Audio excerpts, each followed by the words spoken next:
Bonsoir à tous et bienvenue dans Et chez nous. Le documentaire que nous venons de découvrir revient sur l'histoire de la canne à sucre et sur le rôle qu'elle a joué dans le développement de nombreuses colonies à travers le monde. Une histoire qui trouve également un écho en Nouvelle-Calédonie. Pour revenir sur ce pan de notre passé, nous recevons ce soir Jeff Burke, président de la Société d'études historiques de Nouvelle-Calédonie, une association qui œuvre à la préservation et la transmission de l'histoire du pays. Bonsoir Jeff, merci d'être avec nous. Bonsoir Stéphanie. Alors Jeff, je te propose que l'on regarde tout de suite un extrait et on en parle juste après. Le sucre est entré dans le régime alimentaire européen de manière très progressive au fil des siècles. Mais le goût du sucre est irrésistible. Et l'Europe, bientôt accro, en redemande toujours plus. Comment la satisfaire? Les grands navigateurs portugais ont montré la voie au XVe siècle. Alors, le documentaire montre comment la consommation de sucre se développe progressivement en Europe. Et chez nous, la canne à sucre s'est aussi implantée. Pourquoi les autorités coloniales ont-elles souhaité la développer, Jeff? Alors, la Nouvelle-Calédonie, elle est située sur la même latitude que l'île de la Réunion. Donc, il y a des similitudes climatiques évidentes. Et les vastes plaines alluvionnaires qui existent font dire à Tardy de Montravel, qui prend possession en 1853, au vu de cette nouvelle colonie, il dit qu'il faut produire de la canne pour les Nouvelles-Galles du Sud. Charles Guillain, qui sera ensuite gouverneur de 1862 à 1870, il va promettre d'attribuer 500 hectares aux deux premiers propriétaires qui construiront une usine à sucre. Et il entretiendra par ailleurs une importante correspondance avec ses homologues réunionnais, c'est-à-dire notamment le gouverneur d'Haricot à La Réunion. Tout cela pour préparer la future émigration des Réunionnais. Okay. Donc en fait, c'était plutôt une opportunité de développement économique de la Nouvelle-Calédonie. C'est ça, exactement. Alors concrètement, comment cette aventure sucrière débute-t-elle sur le territoire ? Alors c'est en 1865, sur la plaine de Dimbéa, à Coé, à côté de la rivière, que Didier Numa-Joubert va construire la première usine sucrière. Il va remporter le deuxième prix à l'exposition coloniale de Sydney en 1869. Et son exploitation va durer jusqu'en 1877, où ensuite elle sera démantelée et récupérée par John Higginson. À la même époque, les pères maristes à Saint-Louis construisent également une usine sucrière. Et puis, c'est en 1870 que deux colons réunionnais, Événor de Grélan et Arthur Duboisé, vont créer une vaste plantation de canne à sucre donc à Dimbéa, sur la rive droite à Nimba, et construire également leur usine sucrière. Et c'est encore John Higginson, en 1973, qui va, lui, créer son usine sucrière avec ses associés à la Tamois. Mais là, le sol est peu propice à la culture, la production laisse à désirer. Du coup, elle fermera vers 1880. Alors ensuite, à la Wameni, à Boulou-Paris, c'est un projet sucrier très ambitieux par deux autres réunionnais, Kerlegen et Nas de Touristes, qui va voir le jour, mais malheureusement va durer seulement 4 années, de 73 à 77. Et finalement, après cette première phase de succès et d'échec, une deuxième phase va commencer vers 1877, au titre de l'administration pénitentiaire, qui va d'une part reprendre l'exploitation de Bakuya, qui avait été créée par John Higginson grâce à la main-d'œuvre pénitentiaire. Bakuya, c'est sur Bourail, hein ? Et Bakuya est à Bourail, exactement. Alors, le but de l'administration pénitentiaire était de faire de l'implantation pénale, c'est-à-dire qu'elle voulait fixer ceux qui avaient des concessions sur Bourail. Et du coup, dans cette deuxième phase, donc c'est l'usine de Bakuya qui va tourner, ainsi que le domaine de Dimbéa, qui aura été racheté par Higginson et qui le louera à l'administration pénitentiaire. Donc le site de Koé, le site de Nimba et le site de Koutio. Et cette production sucrière à Bourail s'arrêtera en 1901, après avoir été redéveloppée par un autre réunionnais, Saturnin Maillot, qui était un grand spécialiste. Et elle finira avec comme gérant Lucien Bernem en 1901, et ce sera la fin de la dernière usine. En fait, c'est une véritable filière sucrière. Il y a eu plusieurs implantations à travers la Grande Terre, quoi. C'est ça, exactement, jusqu'à Bourail, sur la côte ouest jusqu'à Bourail. Mais le développement de la canne à sucre nécessite également une importante main-d'œuvre. Regardez. En 1474, le Portugal étend son empire à 2 îles inhabitées, au large du Gabon, Sao Tomé et Principe. Le territoire est minuscule. Ce qui s'y joue, pourtant, va bouleverser l'humanité.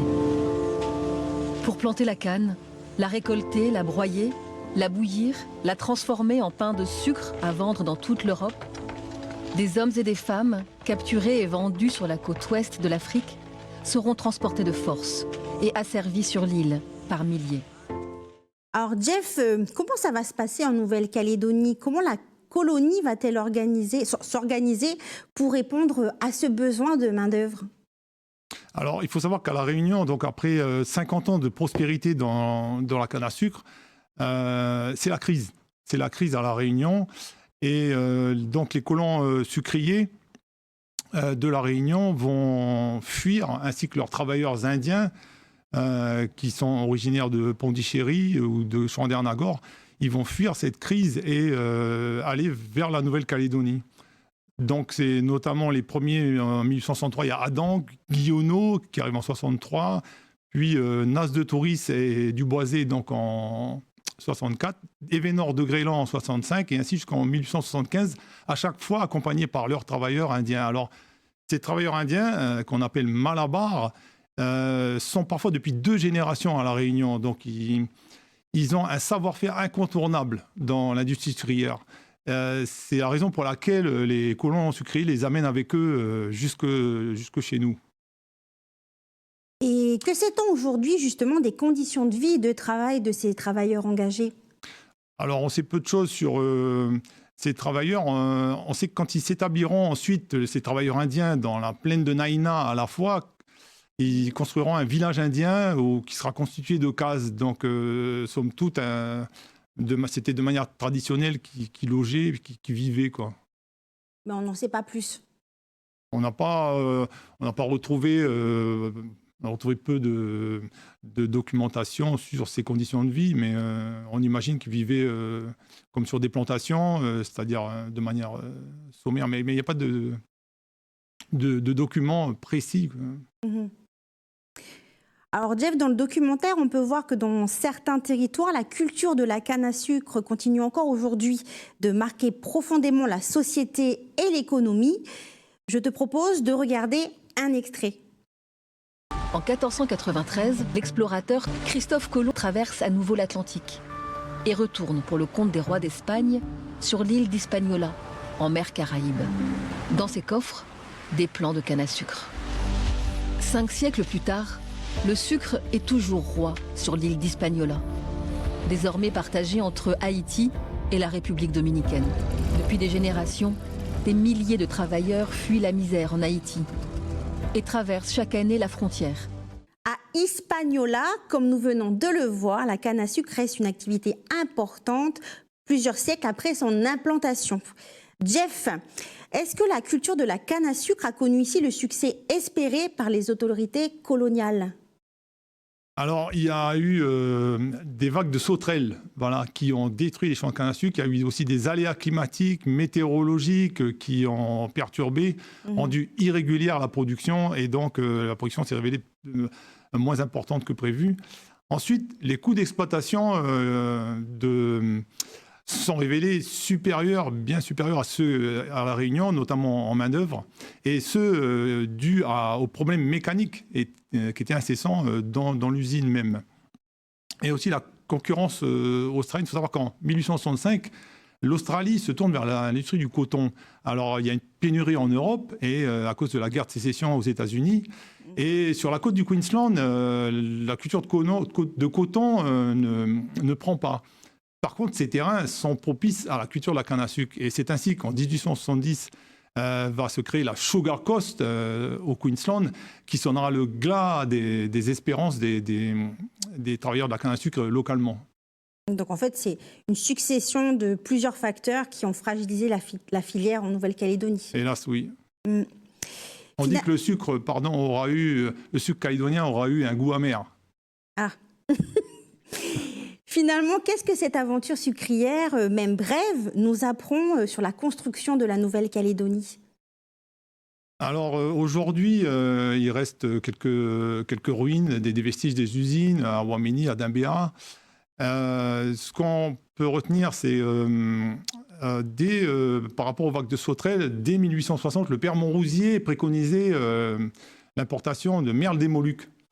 Et effectivement, pour combattre les sauterelles, et en 1867, Événort de Grélan fait venir un couple de merles de Moluques de la Réunion. Malheureusement, un chasseur abat l'un d'entre eux. Et ce n'est que 4 ans après, en 71, que des couples vont être introduits à Saint-Louis, Païta, et à Bourail notamment, où ils vont proliférer tellement que souvent les bourraillers ont le surnom de pâte jaune. Également, Événort de Grélan avait un jardin botanique sur sa propriété où il importait des arbres fruitiers de la Réunion et il les faisait pousser, dont le fameux litchi.